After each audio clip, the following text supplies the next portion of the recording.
Mga besi, may dumating tayong customer galing pa sa ibang bansa. Kita niyo yung buhok niya na yan?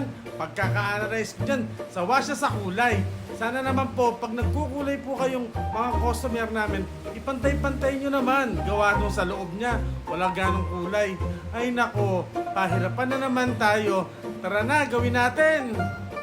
Nag-a-apply na pala ako dyan ng pang-riban mga besi. Sana po sa lahat na nagkukulay ng buhok, lagyan nyo pati yung loob. Hindi pwede yung nakikita nyo lang.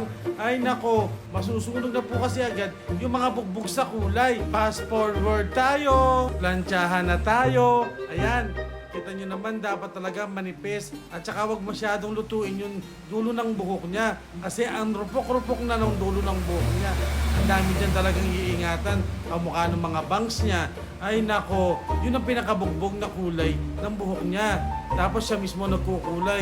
Ang hirap talaga, besi. Pinagawa pala ng ating customer ay color ribbon. Kaya binlakuli ang buhok niya mga besi. Ayan na ang resulta.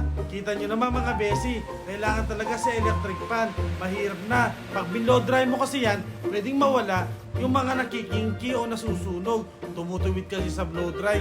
Pag maraming oras, ganyan talaga akong gumawa.